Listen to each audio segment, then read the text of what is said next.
Welcome to the Loaded Goat. I'm Aaron. And I'm a darling baby. I'm Chris. Today we're doing the Darling Baby, and we I always get those confused. Oh boy. Do you call yourself that at the office or just on this podcast? The office, the wine bar, all of the above. The Darling Baby. So what'd you think of the Darling Baby? You know, the Darlings have had an interesting progression in my life where I kind of thought they were annoying for the first couple episodes. Now I'm kind of there. You know, the singing episodes I get a little tired of at the end, but I like it on the first song. And so you always get that with the Darlings. I always think it's funny. You know, there's no way around this. Just these kids are huge when they show it. Like, look at my new child. And that kid's like 10 months old. It's a good, I would say this is a solid classic episode. I think the one thing I wonder on that is how often the Darlings, how often they come down. Yeah, I wonder too. I mean, when you have what was it called in Greek mythology, where like the heroes would go after they died? Elysian Fields. They have their own Elysian Fields, so why would they come into Mayberry? I mean, and basically they don't need to move there. People who come to them are going to get a cottage with no roof on it and a cow.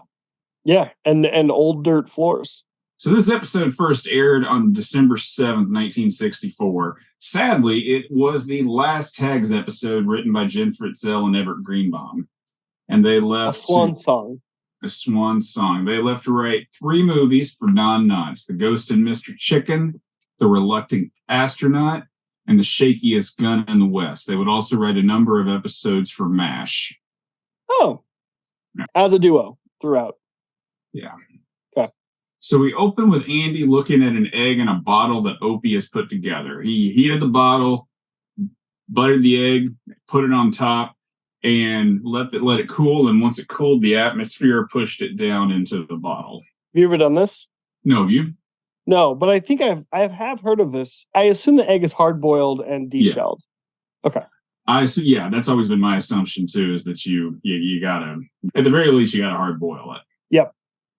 So he's also softened a wishbone in vinegar and has a book on scientific tricks a boy can do at home. So Opie's doing a lot of things right now. Yeah, he's into learning. He's into learning. He's trying to be enlightened. Yes. And Opie leaves and finds... That's how I got my start. That's it, doing science experiments? Yep. Potions, mostly. What? Potions. What kind of potions? Find a bunch of stuff, usually some ketchup, put it in a thing, and then sniff it afterward. Would you even drink it? No. Poison. Poison, okay. Good to know. Opie leaves and finds Barney asleep on a park bench, and Andy sits down and wakes him up, and Barney starts to fall asleep again, and then they hear the Darlings come into town. And Charlene has a baby. A big baby. Big baby. Darling baby. Big darling baby. And the baby is named Angelina, after Andy. So cute. Yeah. I mean, I would have to wonder what he must have thought, given all the issues Dud has had with Andy, and thinking Charlene has a thing for Andy. Remind me who Dud is. Dud's Charlene's husband. I don't remember anything about him. Well, there's not really much to remember. He was in the military. He was played by one guy first. Is he in Bastogne? Do we know where he was? We don't know where he was stationed, no. Bastogne was tough. I don't think he was around for that. I think he might have been just a little too young for that battle. And then he ends up marrying Charlene, but then Charlene decides she wants a divorce and she chooses Andy as her husband. Barney has to ride the horse. I'm remembering. So the fact that, they would do the name. And then, of course, Andy married Charlene and Dud after they were getting harassed by Ernest T. Bass. So, yeah. Okay. So there's a lot of ups and downs with their relationship with Andy. So basically, Andy gets the baby wants to hold Andy's finger, but it won't take Barney's. And that's aggravating. My niece used to hold my finger when she was like a little infant, and now she's a normal baby, and she won't do that. And it does hurt, because getting a little finger held by a baby is like the best thing in the world.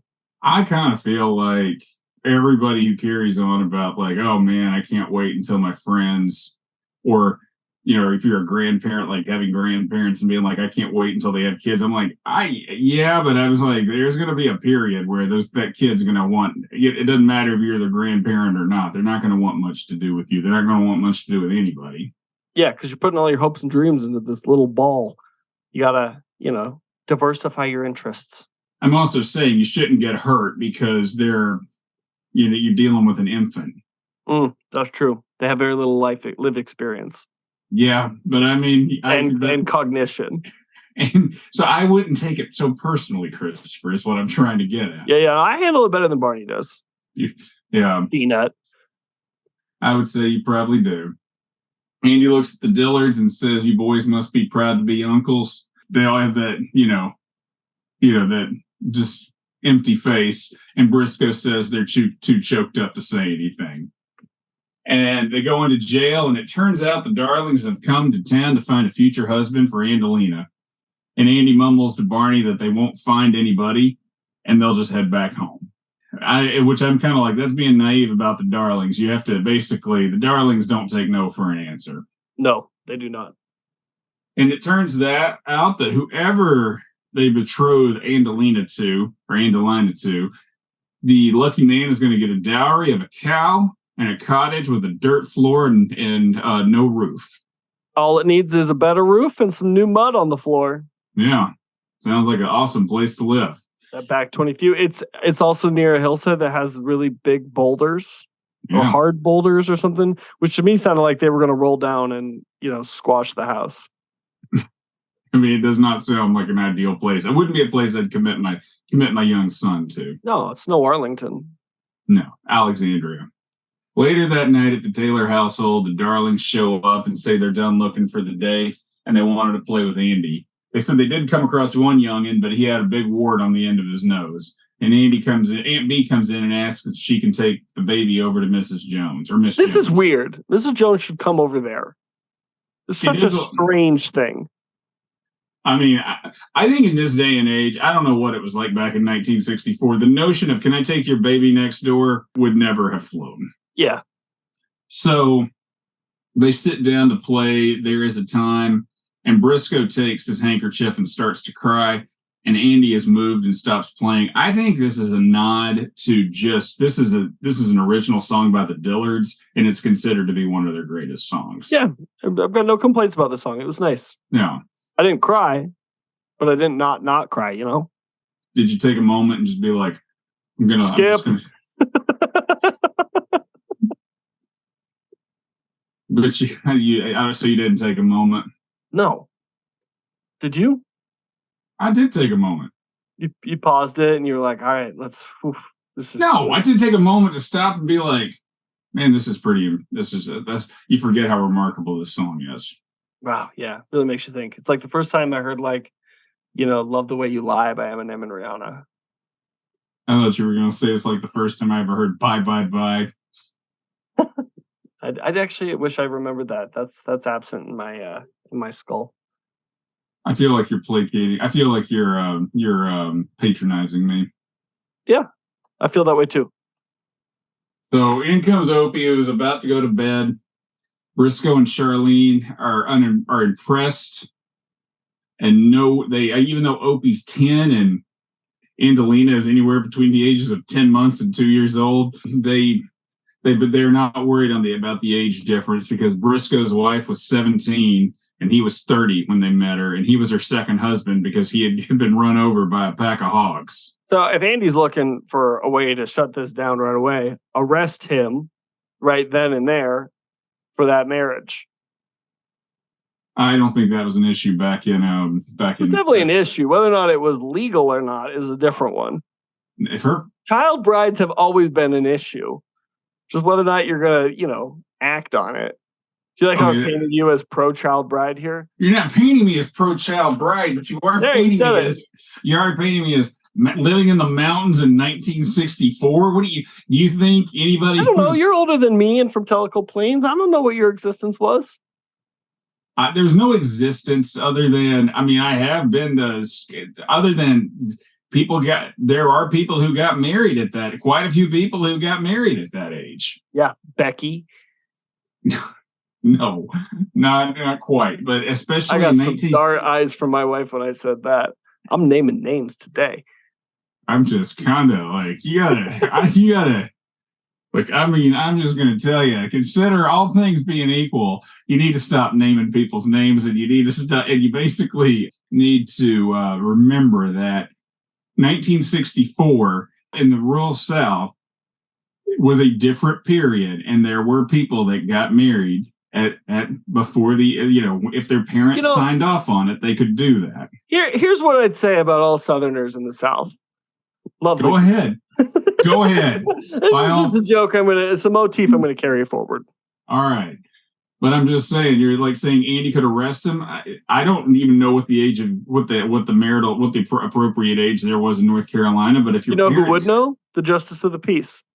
I think you're losing sight of things. I do think, though, the fact that they were able to say on national television, I was 30 and my wife was 17, and the worst people thought was, well, that's a little backward. It would be the only thing that people would think. I think it was just a different period. It certainly was. I mean, I don't know. I mean, and I got, you who can barely tie his shoes, and I don't even really know how you slip on clothes. You don't even know how you get from point A to point B, sitting here passing judgment. When you grew up, you don't even know how to make a phone call using a hand phone. I mean, I don't, or you probably don't know how to write in cursive. And here you are sitting here going, oh, here's the way I see the world. Oh man, these false equivalencies. I do know how to use a phone. My wife has a lot of zeros in her phone number. I won't say it here for obvious reasons unless you want me to. But there are a lot of zeros in it, and 0 is a hard number to dial on a rotary phone. It was actually a huge issue in our relationship for a while. Why? Because you didn't know how to use the phone? I really just wanted to date someone that had just a lot of ones or twos in their phone number. Easier to dial. Yeah, well, I mean, I know a lot of lazy people who sit and take pot shots at other people and get holier than thou. I feel fine with my position on this. I'm not against your position. I'm against your position. I'm not against your position either. I'm against your holier than thou attitude about what I'm trying to say. Yeah, I don't know if that was a legal issue. You're like, hey, here's what I would have done. Like, you would have been a great Southern sheriff. Basically, you would have been like Barney Fife. I could not agree more. I would have been a great Southern sheriff. All right. Well, I don't understand where all this hostility is coming in from you.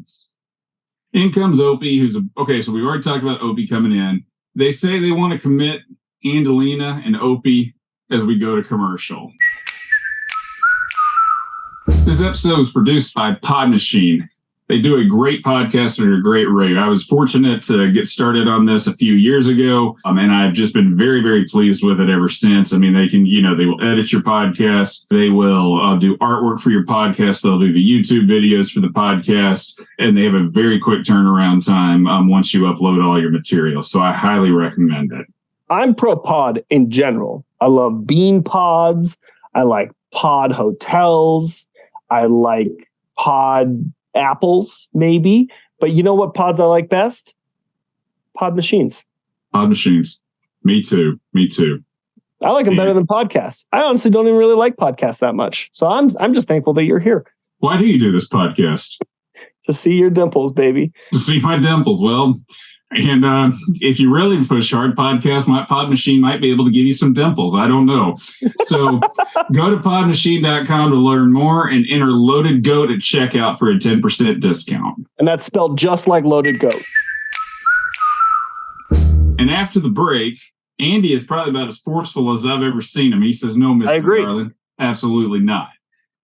And they have about as much emotional intelligence as you do, and they think he is just as excited. He's just excited about what to do, about that they want to betroth the two of them, and they pull out the paperwork. And Briscoe says, once in a lifetime, a man falls into a pot of riches, and that's happening to you now. Which I'm not sure that's how I feel. Falls into a sticky situation there in his living room. The first thing the Darlings did wrong, don't do the pop by late at night. No one wants that. If you guys don't do this, invite them out to lunch. Mutual territory. That's another thing that was okay. before. With a full band? I mean, if you brought, okay, I'm going to say, if you brought the Dillards by my house and said, we're going to pick in your living room, Yeah, you're right. I'd be it's more the Dillards. Okay. I agree. Yeah. Better than if you bring like a bunch of store associates from Dillard's. And they're like, hey, go in your house. And you're like, I don't understand what's happening here. I wouldn't appreciate that. If you brought the Mayberry Marching Band by my house, I would not, to play, I would not appreciate that. But the Dillards are another thing. Yep. Okay. So Briscoe then says, no more courting tonight. And he leaves the paper with Andy and the Darlings roll out. And the next day at the jail, Andy and Barney are discussing the whole thing. And Barney says a similar thing happened to him. This monologue is so funny. And it turns out that Barney won a church raffle for 4 free haircuts, got his picture in the paper, and Halcyon Loretta Winslow's father saw his picture and offered him a third interest in a prune pitting operation to marry his daughter.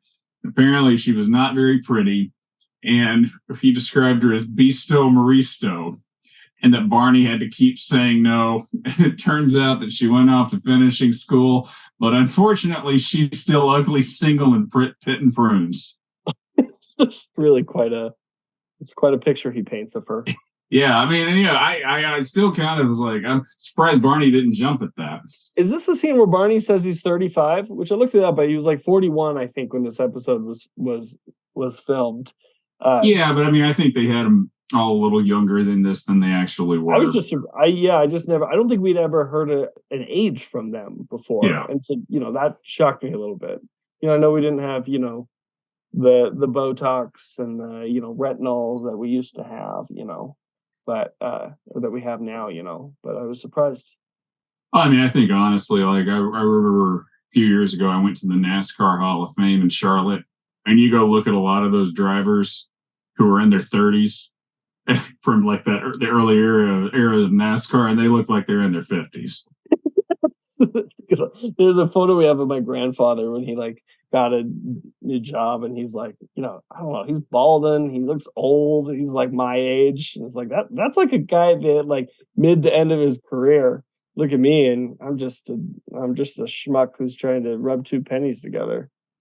Well, it's just that people aged faster back then. Do you think time actually moved faster back then? No, I think just smoking and drinking. Smoking, drinking, salt. Porridge, lots and lots of salt. Did you say porridge? No porridge. Poor nutrition. Preservatives. I mean, war. Bastogne. Yeah, Bastogne. Where Dud Walsh fought for his country. So Opie comes in wearing a suit, and Andy learns that the Darlings bought it for him. I will tell you, for the Darlings, who I don't really think of as that forward focused in fashion, Opie's looking pretty sharp. Yeah, I agree. I really like that suit. It's tapered well. Yeah. Andy says he's going to put a stop to this, and he goes over to the house where the Darlings are playing, and Charlene hands Opie the baby. And Opie says what a 10-year-old boy should say. Pa, I don't want to marry her. That's one of the best lines, I think, in the episode. Yeah. And Andy sends Opie upstairs. Kind of, you think he's giving him a plan. Finds Barney sipping on a jug, and he screams at him, "You're on duty." And Barney says he was told it was mulberry squeezings. And it's not. Quickly learned lightweight Fife. Lightweight Fife. To the party. Yeah. Andy goes to sit and play with the Darlings, and Barney's a little tipsy. And down comes Opie with a pen and ink jar, and it looks like they changed their mind, and Andy says he's going to sign the papers, and a drunk Barney shows up and tries to break it up, and he says he'll challenge any man, and all it takes is Briscoe to stand up, and Barney backs down. And then Briscoe tells him to sign the 2 lines, and Opie signs, and Andy does too, and Briscoe goes to pick up the paper, and the signatures disappear. Dun, dun, dun. And the Darlings run away. Did you see this coming? I saw this coming. Yes, I saw this. But I thought it was cute. Yeah. The Darlings run away thinking there's witchery in the house, and Andy and Opie talk about how the disappearing ink works, and we go to commercial. And then in the epilogue, Andy and the Darlings are playing in the jail, And it turns out the Darlings decided not to hold it against Andy that he has some witchery in his family. And they start to play again. And Barney comes to the baby, who now won't let go of his finger. And we close. Oh, it's such a cute full circle. Yeah. That's it, folks. What'd you think? Musical episode. They always have their own vibes. I thought it was a funny shtick throughout. If I can, I could give my whistles now or I could wait. But I think this was like a better than average episode. It has moments. It's definitely better than last week's episode. I would agree. All right. So how many whistles would you give it? I'm giving her 7. 7. Yeah. What about you? I'd give it 6. 6? Okay. Interesting. Yeah. Okay. Any final thoughts? I just was thinking all the things I'm doing with my life. The thing that brings me the most joy is not this podcast, but it's getting to see your cute dimples every single week. I don't have dimples. I don't have dimples. So I was like, I have dimples. I enjoy doing facelifts. I don't know. It's a good thing we're in Helena, Montana, and not sitting across from each other, because I wouldn't want to slap you, but I would want to just flick you in the right on the face. That's what I'd like to do. But it's always fun doing this with you two. I'm looking forward to next week. Getting flicked in the nose by you is perfect personification. It's not a personification, but perfect personification of our relationship. Pretty much. Well, folks, thanks for listening. Check us out on Apple Podcasts, Spotify, YouTube, and wherever you get your podcasts. And if you think about it, subscribe. Next week, we'll do Andy and Helen Have Their Day. And until then, Christopher, once in a lifetime, a man falls into a pot of riches. And that's happening to you now. So cat and mouse.